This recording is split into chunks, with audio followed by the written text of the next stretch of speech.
समस्याओं को समझने के लिए हम नेपाल की राजधानी काठमांडू गए। वहां हमने भारत और नेपाल संबंधों में वहां के सबसे विवादित दौर में नेपाल के प्रधानमंत्री केपी शर्मा ओली से बात की, क्योंकि हाल के दिनों में जितने भी सारे विवादित बयान आ रहे हैं वो नेपाल के प्रधानमंत्री केपी शर्मा ओली की तरफ से ही आ रहे हैं। इसलिए हमें यह लगा कि केपी शर्मा ओली से सीधे बैठकर आमने सामने बैठकर बात करनी चाहिए, उनसे पूछना चाहिए कि उन्हें उनके मन में ऐसी कौन सी बात खटक रही है और चीन ने उन्हें ऐसा क्या दे दिया कि वो आजकल बदले बदले से दिखते हैं। इसलिए अब आप इस इंटरव्यू को बहुत ध्यान से देखिए। ये हमने काठमांडू में उनके घर पर रिकॉर्ड किया है और इस इंटरव्यू के दौरान हमने जानने की कोशिश की कि ओली के मन में आजकल क्या है, बदले बदले से दिखते हैं। इसलिए अब आपके मन में इंटरव्यू को केपी शर्मा ओली को लेकर जितने भी सवाल हो सकते थे या हो सकते हैं वो सब हमने इस इंटरव्यू में उनसे पूछे हैं। नमस्कार, इस समय हमारे साथ नेपाल के प्रधानमंत्री केपी शर्मा ओली जी हैं और भारत में और नेपाल में दोनों जगह आम लोगों के बीच में भी भारत और नेपाल के संबंधों के बारे में लगातार बातचीत होती है और खास तौर पर भारत के लोग इस समय जरूर ये चाहेंगे कि वो ओली जी की बात सुने। तो ओली जी, आपका बहुत बहुत स्वागत है और बहुत बहुत शुक्रिया हमें ये समय देने के लिए। मैं और नेपाल आपको दोनों जगह भारत और नेपाल हमेशा राम लक्ष्मण की तरह रहे हैं और आप तो अक्सर रामायण के बारे में बात करते रहते हैं, लेकिन अब ऐसा लगता है कि लक्ष्मण जो है वो ये कहने लगा है राम से कि अब मुझे भी बराबरी का दर्जा चाहिए और अब हम बराबरी के हिसाब से रहेंगे। ये अचानक हुआ है। ऐसा लगता है कि जैसे नेपाल के मन में कोई बात खटक रही है। जैसे अचानक से परिवार में होता है ना कि छोटे भाई को अचानक कोई बात खटकने लगती है, कुछ अच्छा नहीं लगता। तो आपको ऐसा लगता है कि भारत और नेपाल के जो संबंध हैं वो इस दौर से गुजर रहे हैं इस समय? देखिए, आपका क्वेश्चन भी बताता है कि इंडिया राम है, हम लक्ष्मण हैं। इसके कई अर्थ होते हैं। इंडिया भगवान है, हम उसके छोटे भाई हैं। इंडिया बड़ा भाई है, हम छोटे भाई हैं। मैं कहता हूँ भूगोल में, जनसंख्या में छोटे और बड़े हो सकते हैं, मगर हम हमेशा से सार्वभौम समानता की बात करते हैं। अर्थात हम छोटे या बड़े नहीं हैं। साइज में छोटे बड़े हो सकते हैं, मगर राष्ट्र के रूप में, एज ए नेशन, एक देश के रूप में छोटे बड़े ये फीलिंग रखेंगे तभी बॉस होता है। इसमें कुछ जरूर कुछ प्रॉब्लम इस सेंटिमेंट में है और हम चाहते हैं कि हम दो देश, सार्वभौम सत्ता संपन्न देश, सुवरेन देश, दो पड़ोसी देश, दो पड़ोसी मित्र देश जो एक रीजन में रहते हैं, हमारा संबंधों को उसी तरह से जानना चाहिए। ये पुराने जमाना नहीं है, ये कॉलोनियल एरा नहीं है, ये एरा स्वाधीनता का एरा है, पारस्परिक सम्मान का एरा है। एक चीज ये है जिसको हमें मानना चाहिए। दूसरा, हाँ, डिबेट हो रहा है, डिबेट चलता है। डिबेट ही सत्य को बाहर लाता है। वादे वादे जायते तत्वबोध। बहस ना करें तब सत्य को पता लगाना भी मुश्किल हो जाएगा। इसलिए हमारा ट्रेडिशन भी है। जब दुनिया अंधकार में थी, त्रेता युग में जनकपुर में यज्ञवल्क्य, गार्गी, अष्टवक्र वगैरह बहुत सारे ऋषियां और विदुषियां शास्त्रार्थ, शास्त्र के बारे में, दर्शन के बारे में, जीवन जगत के बारे में विवादें करते थे। तब दर्शन का अभ्युदय हुआ। दर्शन यहीं से पैदा हुआ था ना। हालांकि यूरोपियन सब दर्शन का, साइंस का उद्गम अरस्तु से मानते हैं।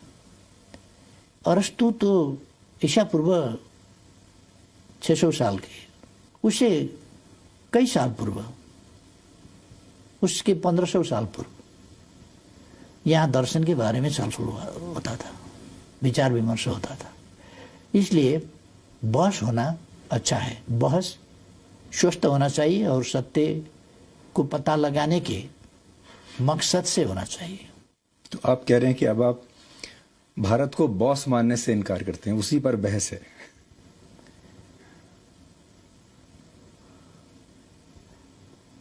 अब भारत अगर कल समझता होगा, आज भारत अपने को बॉस नहीं समझता, इसलिए उस पर बॉस का। और आपको लगता है कि बॉस नहीं समझता लेकिन बड़ा भाई समझता है?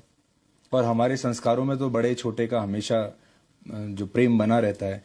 देखिए, आप 68 साल के हैं, मोदी जी 70 साल के हैं, तो ऐसे भी आपके बड़े भाई हुए, तो आप भी कभी भी फोन उठाकर उनसे सीधे बात कर सकते हैं। व्यक्तिगत तौर से, हाँ, व्यक्तिगत तौर से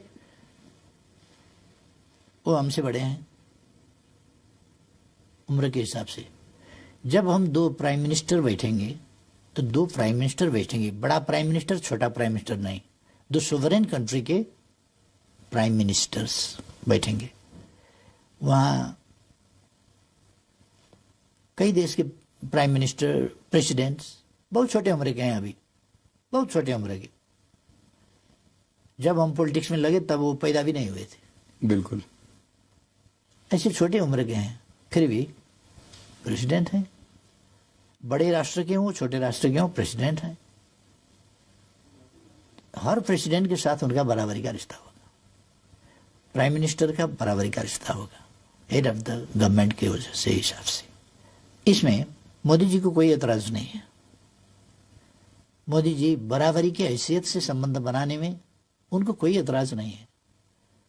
मगर मेरे बातों को लेकर कि मोदी जी का बराबरी का प्राइम मिनिस्टर हूं बोला, इसको बुरा मानने वाले बहुत लोग हैं। तो मैं क्या करूं? मैं हर आदमी के उनके बातों के पीछे तो नहीं जा सकता। मैं देशों का बात कर रहा हूं, व्यक्ति का बात नहीं। इस समय नेपाल कई बार ऐसा लगता है कि भारत और चीन के बीच में फंस गया है। एक तरफ चीन है, एक तरफ भारत है, और दोनों को खुश रखना है, दोनों को प्रसन्न रखना है, और ये दोनों देश आपस में बात नहीं कर रहे हैं इस समय।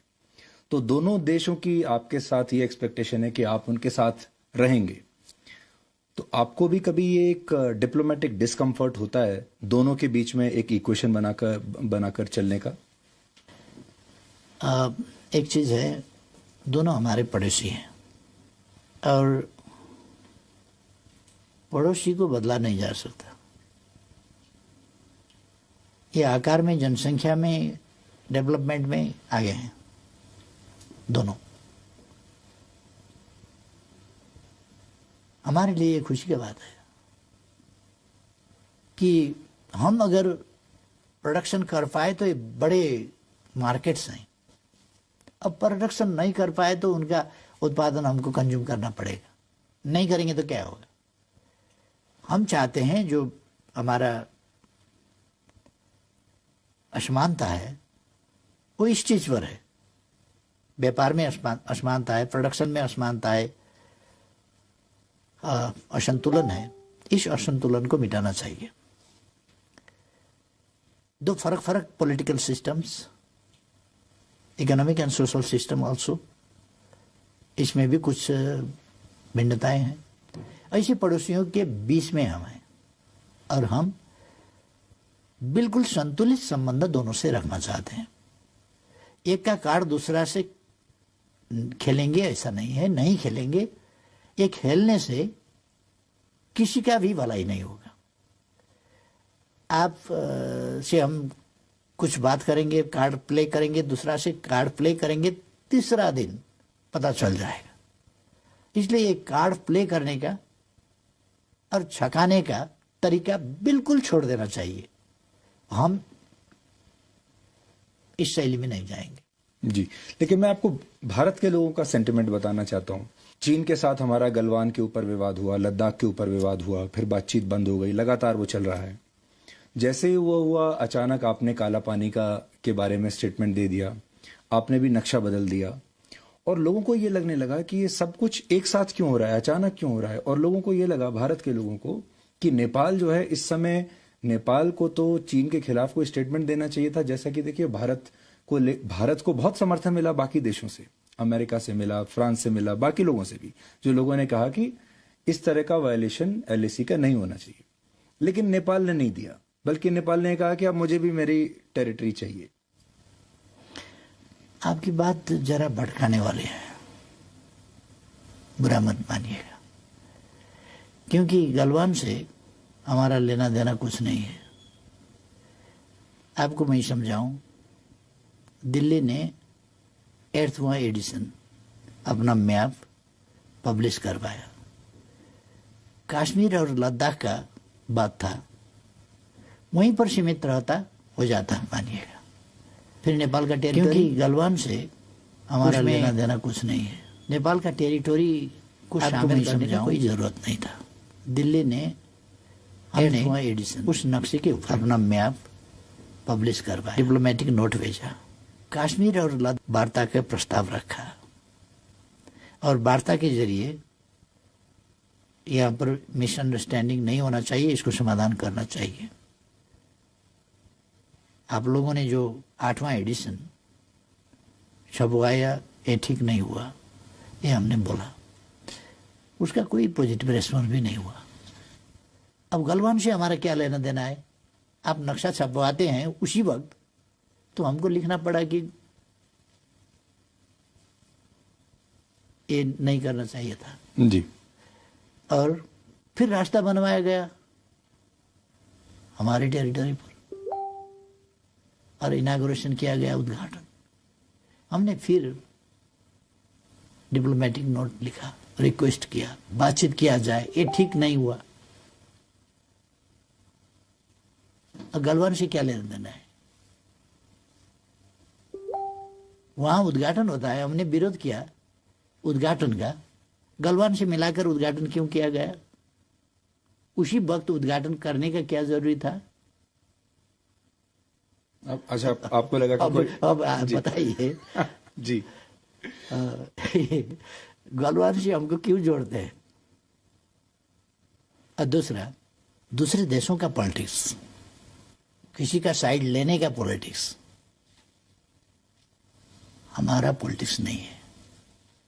हमारा पॉलिटिक्स है पॉलिटिक्स ऑफ न्यूट्रलिटी, तटस्थता का हमारा नीति है। हम दोनों पड़ोसियों के बीच तटस्थ रहेंगे। वार्ता नहीं हो रहा है तो हम वार्ता शुरू कराने की कोशिश करेंगे। दोनों मित्र हैं, हम प्रेसिडेंट सी से भी बात कर सकते हैं, ली खशियांग से भी बात कर सकते हैं, प्राइम मिनिस्टर से, वैसे ही मोदी जी से भी बात कर सकते हैं। दोनों तरफ हमारे मित्र हैं। हम दोनों मित्र के बीच में जो मिसअंडरस्टैंडिंग है उसको हटाने में और संबंधों को, ऐसा ही तो कहते हैं सबसे बड़ा ताकत क्या है? मित्रता। आपको ऐसा लगता है कि आप सकते हैं दोनों तरफ हमारे शी जिनपिंग और नरेंद्र मोदी के बीच कुछ इस तरह की मध्यस्थता कर सकते हैं, बातचीत कर सकते हैं, जिसमें आप कोई रोल निभा सकते हैं एज ए न्यूट्रल एम्पायर? हाँ, ऑफ कोर्स। पर वो कैसे होगा? हम दोनों और बात करेंगे कि आप लोग बातचीत पर बैठ जाइए, क्योंकि हमारे लगभग समवयस्क साथी सब हैं। 1-1.5 साल कोई बड़ा होगा, 1-1.5 साल कोई छोटा होगा, समवयस्क हैं। लंबे समय से हम पॉलिटिक्स में हैं सब। बिल्कुल। इसलिए हम साथी जैसे ही हैं ही नहीं, हम साथी ही हैं। पर ये सब तो तब होगा जब आप सरकार में बने रहेंगे, क्योंकि अप्रैल और मई में चुनाव होने वाले हैं। तो चुनाव के बाद आपको क्या लगता है, आपकी दोबारा से वापसी होगी या इस बार कोई और आएगा? हाँ, आपकी प्रश्न बहुत अच्छा है। हमारा पार्टी इस बार मेजॉरिटी लाएगी, मुझे उम्मीद है। एकदम कमजोर हालत हुआ तो भी मेजर पार्टी हम ही होंगे। और इलेक्शन के बाद भी गवर्नमेंट को लीड हमें ही करना पड़ेगा शायद। इसलिए मैं आश्वस्त करना चाहूँगा सब साथियों को कि इलेक्शन के बाद नेपाल भारत संबंध को और ऊंचाई में पहुंचाने के लिए हम और ज़्यादा कंट्रीब्यूट कर पाएंगे। मैं जो सेंटिमेंट की बात कर रहा था, और हम क्योंकि क्रिकेट तो आप देखते ही होंगे, तो भारत में लोगों को ये लग रहा था कि अगर नेपाल एक एम्पायर है और भारत और चाइना मैच खेल रहे हैं, तो ये जो एम्पायर है ये बार बार भारत के खिलाड़ियों को ही ज़्यादा आउट दे रहा है, भारत के खिलाड़ियों के लिए ज़्यादा जल्दी उंगली उठा देता है, और चीन के खिलाड़ियों के लिए थोड़ा सॉफ्ट है। ऐसा नहीं है, ये एक इम्प्रेशन है, गलत इम्प्रेशन है। ऐसा कोई एविडेंस नहीं है, हो ही नहीं सकता, क्योंकि हमारे दो पड़ोसी के बीच में सौहार्द संबंध, प्रॉब्लम रहित, समस्या रहित संबंध चाहते हैं। क्योंकि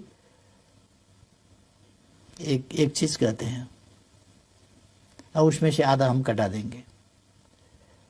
हाथी अगर लड़े तो भी मैदान का नुकसान ही होगा, हाथी अगर मिल गए तो भी मैदान का नुकसान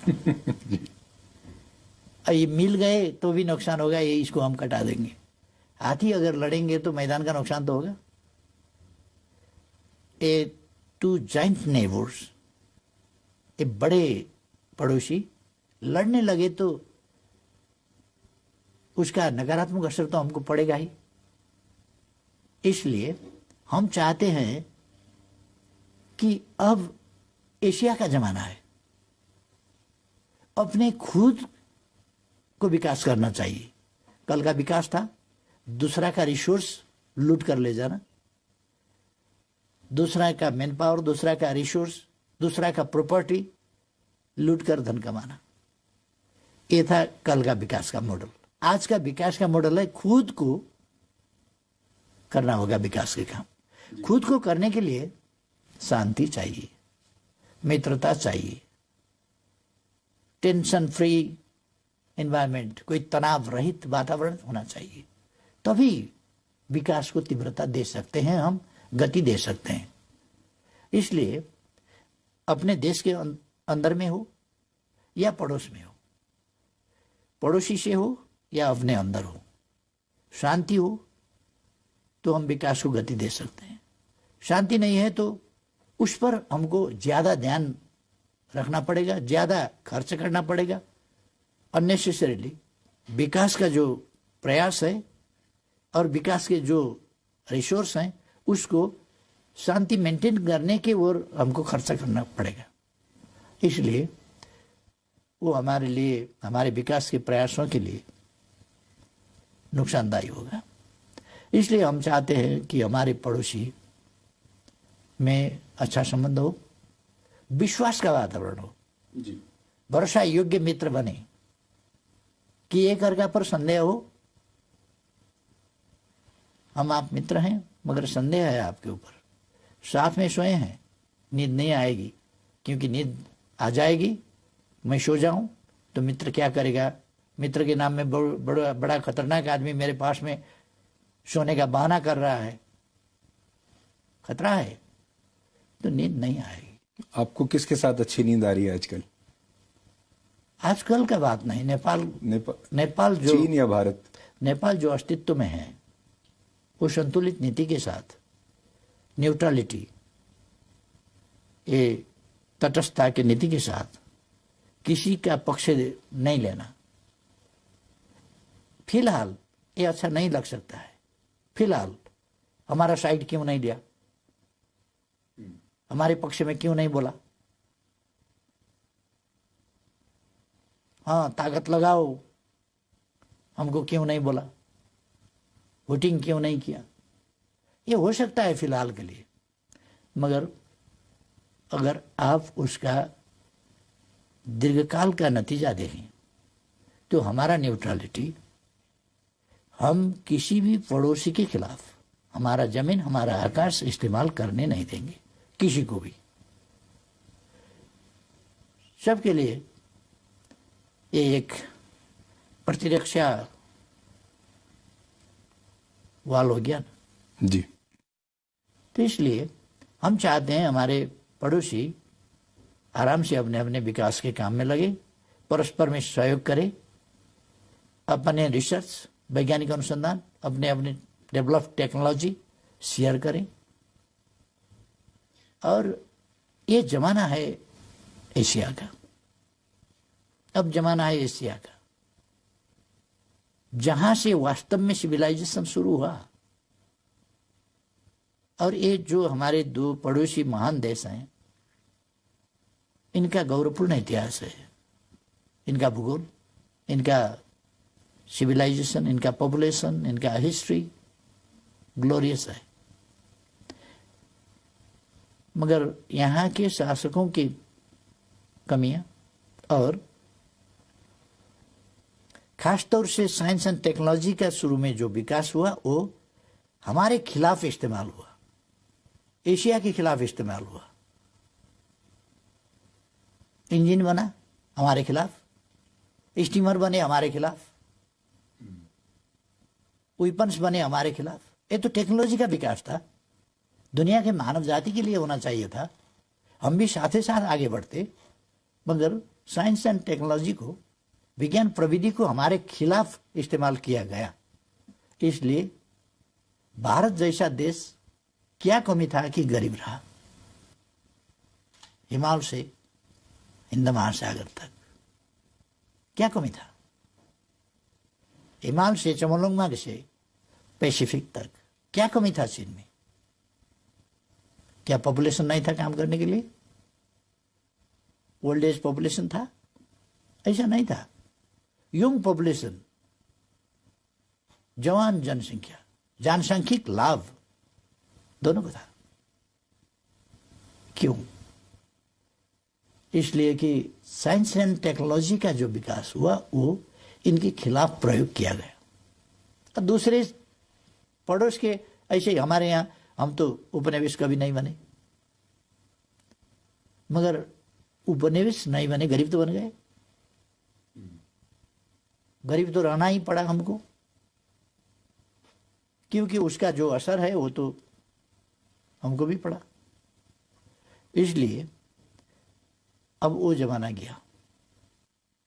मैं अभी काठमांडू में जब घूम रहा था, लोगों से मिल रहा था, तो एकदम ऐसा लगा जैसे भारत में ही हूँ। ऐसा लगा ही नहीं कि कहीं बाहर किसी दूसरे देश में है।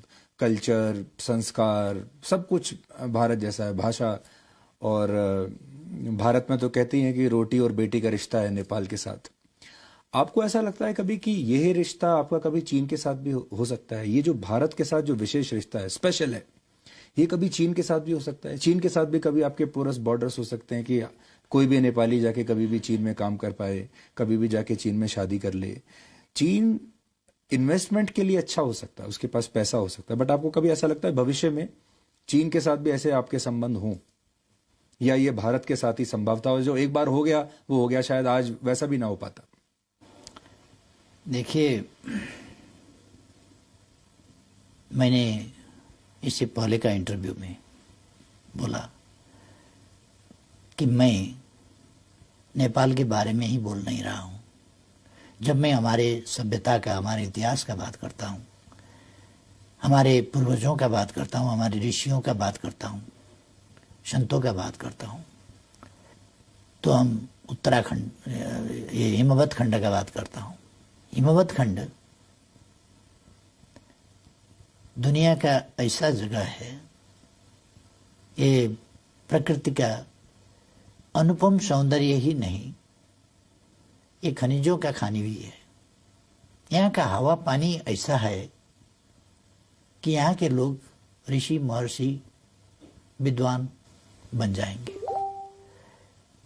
मैंने कहा कुछ पहले भी कि हमारे यहाँ 3000 साल से पहले शल्य क्रिया, चिकित्सा शास्त्र का विकास हुआ था। चिकित्सा शास्त्र का इसका प्रमाण है, अभी भी चरक संहिता में हम देख सकते हैं। हम शल्य क्रिया का विकास देख सकते हैं सुश्रुत संहिता में 3000 साल से पहले। बाकी दुनिया तो अंधकार में था। हमारे यहाँ नवग्रह का अवस्थिति और उनका गति, नक्षत्रों का, ग्रहों का अवस्थिति, 12 राशि हमारे पूर्वजों ने बांटा है। सारा अंतरिक्ष को बांट दिए 12 भागों में, राशियों में। और कितने नक्षत्र हैं, कितने क्या हैं, कितने क्या हैं, ग्रह कितना है, उपग्रह कितने हैं। और मैंने कहा कि न्यूटन ने नहीं, न्यूटन से 500 साल पहले, 500 साल पहले कम से कम 16वीं शताब्दी का न्यूटन हुए कि 12वीं शताब्दी में 1150 में भास्कराचार्य ने गुरुत्वाकर्षण का सिद्धांत पता लगाया था और कैसे वृक्ष से फल जमीन पर गिरते हैं, क्यों, जिसको देखकर गैलीलियो चकमा गए थे। न्यूटन वगैरह को बहुत खोज करना पड़ा था, क्योंकि हमारा जो नॉलेज था वो विस्तार का अवसर नहीं मिला, उसको रोका गया। नालंदा क्यों जलाया गया था आपको पता है? नालंदा जलाया गया इसलिए एक सम्राट ने बीमार होने से बोला कि हमको बीमार से छुटकारा पाना है, मगर तुम्हारा औषधि हम नहीं लेंगे, धर्म के हिसाब से हम नहीं लेंगे तुम्हारा औषधि, हमको ठीक करना है आपको। तो नालंदा के ऋषियों ने, मतलब प्रोफेसरों ने आइडिया लगाया कि उनको एक मोटा सा किताब दे दी और कहे कि इसके पाने उल्टाते रहो, पाने उलटते रहो, उलटते रहो। 2-4 रोज पाने उलटते रहे, ठीक हो गए। आश्चर्य से उनसे पूछा कि हम कैसे ठीक हो गए, क्या राज है? तो उन्होंने बताया कि आपको पाने पलटाते वक्त ऐसा करना पड़ा था, क्योंकि पाने ऐसे नहीं पलटते, उसको कुछ ऐसा गिला करना होता है। तो आप उंगली जीभ पर ले जा रहे थे पटक पटक और पाने पलटा रहे थे। वो पाने में औषधि लगाया गया था, तो वो औषधि ऐसे करके आप ले रहे थे, उससे कुछ दिन में आपको ठीक कर दिया। वो इतना डेवलप है, ये तो खतरनाक बात हुआ। हमारा धर्म कैसे आगे जाएगा? इसको तो नष्ट करना पड़ेगा, आग लगा दो इसको। 9 लाख पुस्तकें वहां लाइब्रेरी में महीनों तक आग बुझी नहीं थी वहां। 4 साल तक। मतलब हमारे पूर्वज तब भी ऐसे थे और हमारा मेडिसिन ऐसा इफेक्टिव था। वो धरती का हम बात कर रहे हैं, धरती का इस भूखंड का बात कर रहे हैं, जिसको हमें समझना चाहिए। और आपने जो पूछा, इन सब बातों से उलझना हमें नहीं चाहिए, ये उलझने की बात है। ब्रॉड माइंडेड होना चाहिए और ब्रॉड माइंड के साथ हमें आगे बढ़ना चाहिए। आगे बढ़ना, कहां पर छिद्र है हमको देखना नहीं है, छिद्र में उंगली डालकर बढ़ाना नहीं है, छिद्र हमको ढूंढना नहीं है, अगर सामने आया निपटाना है, आगे बढ़ना है। तरीका हमारा ये होना चाहिए। इसलिए हम भारतीय भाइयों और बहनों को रिक्वेस्ट कर रहा हूं कि हमें कोई असमझदारी रखने की कोई जरूरत नहीं है। हम 2 पड़ोसी देश हैं, आकार में छोटे बड़े हैं, मगर राष्ट्र की हैसियत से बराबर है। और इस समता के भाव से हमें आगे बढ़ना चाहिए। पिछले कुछ महीनों से जब हम आपको लगातार ऑब्जर्व कर रहे थे, तो हमने ये भी देखा कि आप एक प्रधानमंत्री तो हैं, नेता भी हैं, लेकिन आपके अंदर एक हिस्ट्री का प्रोफेसर भी है। एक दर्शन का प्रोफेसर भी है, और हाल के दिनों में आपने जितने लॉजिक्स निकाले, चाहे वो काला पानी, वो भी आपने हिस्ट्री में से निकाला, वो पूरा नक्शे की बात, रामायण के बारे में आपने कहा, वो भी आपने पूरा माइथोलॉजी से और हिस्ट्री से ही निकाला। तो बहुत सारी चीजें आप आजकल निकाल रहे हैं। तो कई बार मुझे लगता है कि भारत के जो नेता हैं या सरकार है, उसको एक प्रधानमंत्री और सरकार से नहीं, एक हिस्ट्री के प्रोफेसर से भी डील करना पड़ेगा। तो इसलिए हिस्ट्री, एक आपके साथ शायद हिस्ट्री पर भी वाद विवाद करने की जरूरत पड़े। हाँ, अगर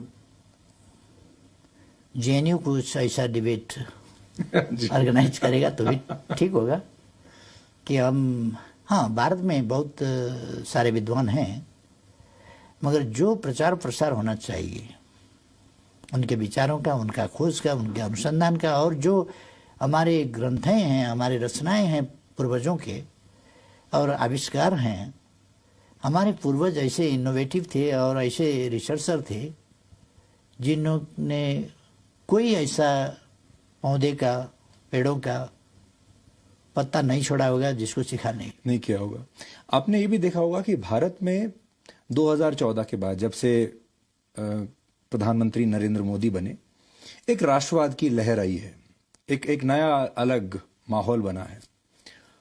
क्या आपको ऐसा लगता है कि आपके नेतृत्व में आप भी वही नेपाल में करने की कोशिश कर रहे हैं कि एक देश को उसका प्राइड याद दिलाना चाहिए, उसमें एक राष्ट्रवाद की भावना डालनी चाहिए, जो भारत पश्चिमी देशों के साथ कर रहा है, जो भारत चीन के साथ कर रहा है इस समय, कि हमें भी बराबरी का दर्जा चाहिए, वही आप नेपाल के साथ कर रहे हैं, और अनफॉर्चुनेटली सबसे पहले नजर आपकी भारत पर ही पड़ गई?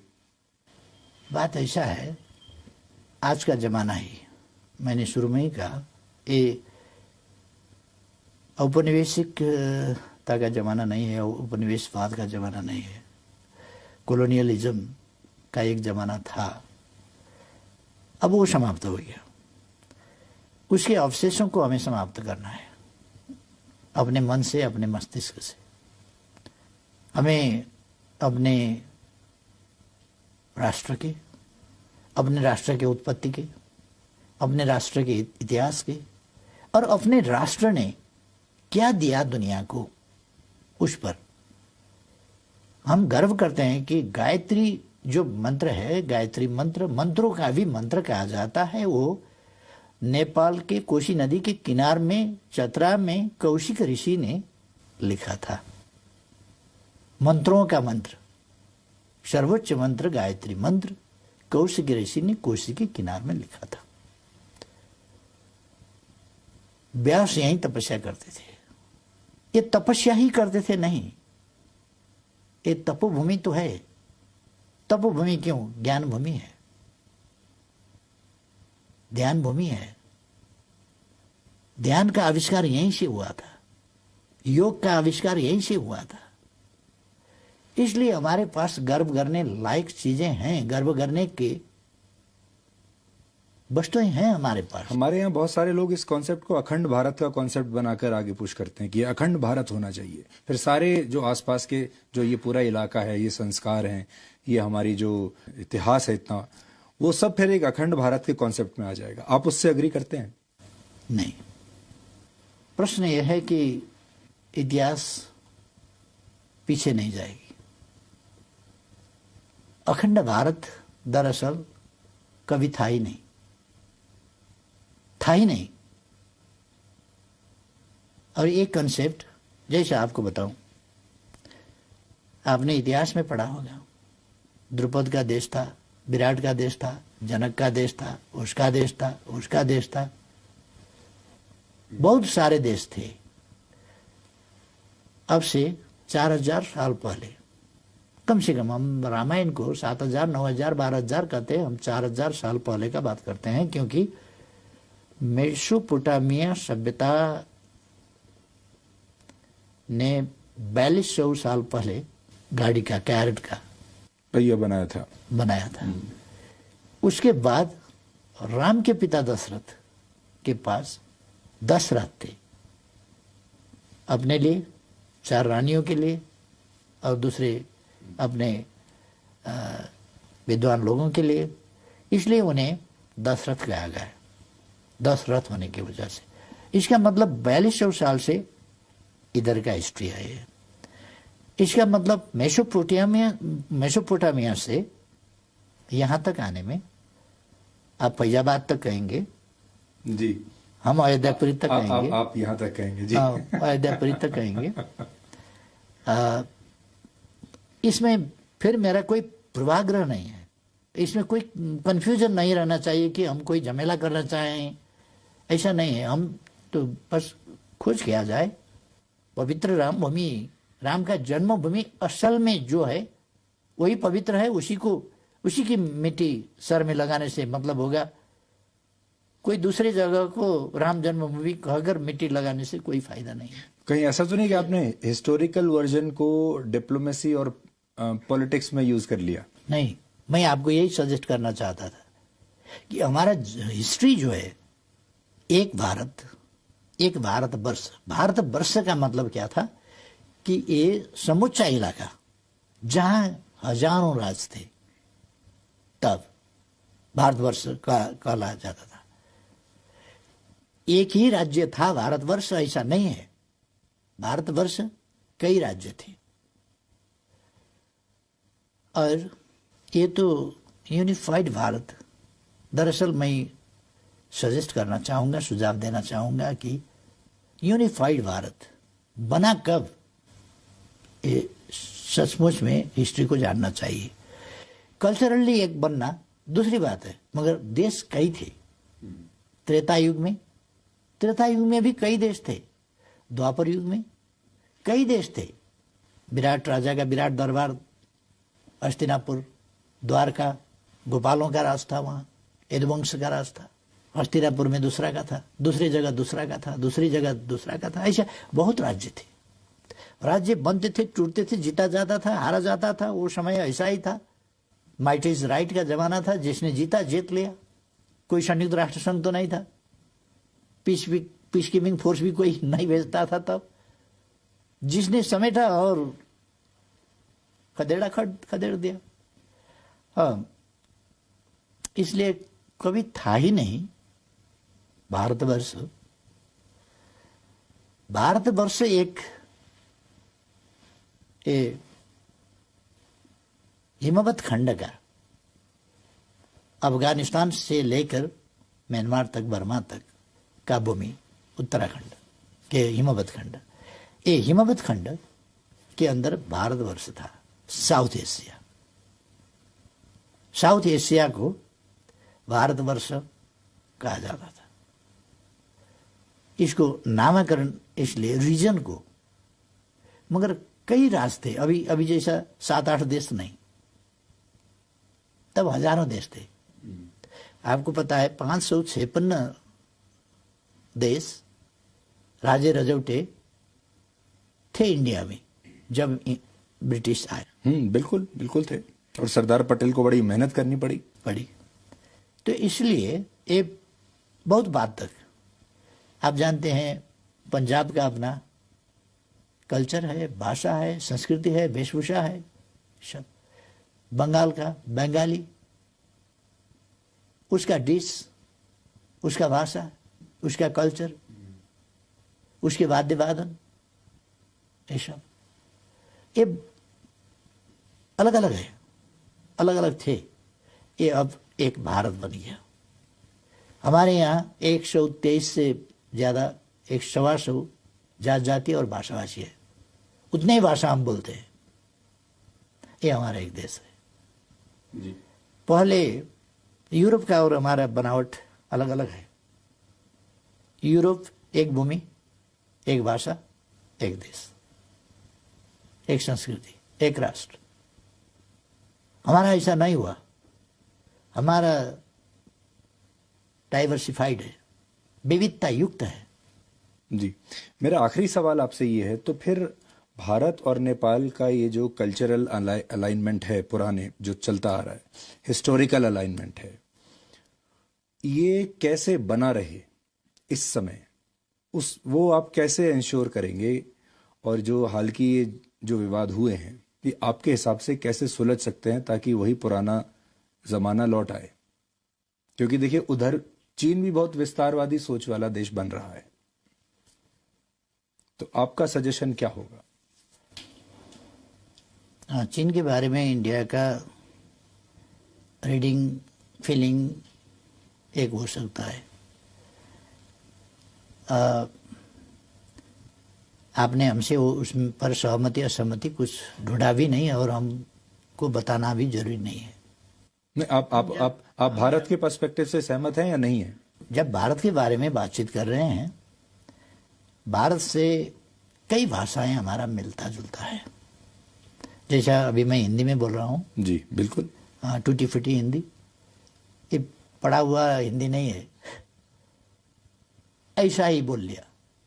हमारे यहाँ बहुत सारे लोग हिंदी ही नहीं, नेपाली भी नहीं समझते, कई भाषा भाषिकाएं हैं। और एक चीज आपको समझना चाहिए कि हमारा परसेप्शन क्या है।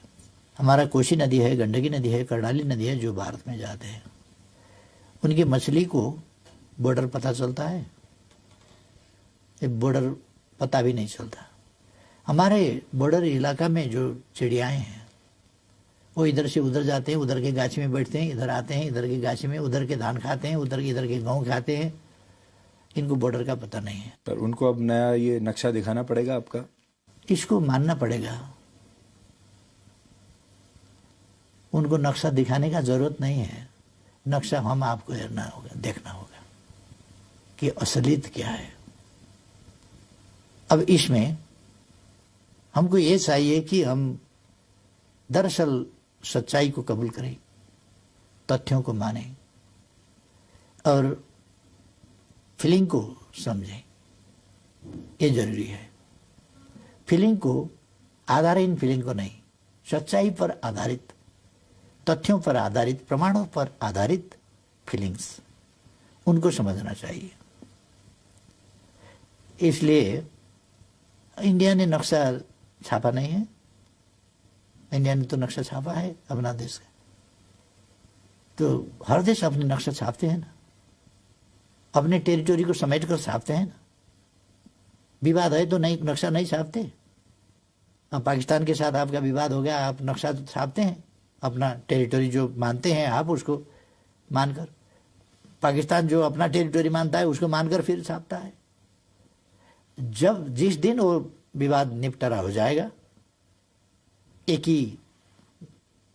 ही प्रकार का नक्शा बनेगा। हाँ, ये है बॉर्डर।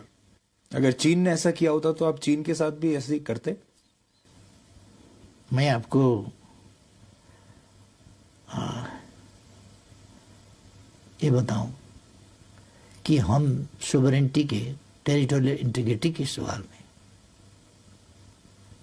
किसी से कम, किसी से ज्यादा व्यवहार नहीं करते। किसी ने ऑक्युपाई किया तो अच्छा हुआ, किसी ने ऑक्युपाई किया तो अच्छा नहीं हुआ। किसी ने कुछ गलत किया तो वो भी ठीक है, किसी ने गलत किया तो सचमुच गलत है। ये हमारा इंसाफ नहीं है। हम हर किसी के साथ समान व्यवहार करेंगे, हर किसी के साथ। ओली जी, बहुत बहुत शुक्रिया हमसे बात करने के लिए। और मुझे बड़ी उम्मीद है कि आपने जो हिंदी में हमसे बात की है, भारत के जो हमारे दर्शक हैं वो आपकी बात सुनेंगे और उन्हें आपका जो व्यू पॉइंट है वो उनको पता चलेगा। आपका बहुत बहुत शुक्रिया। धन्यवाद।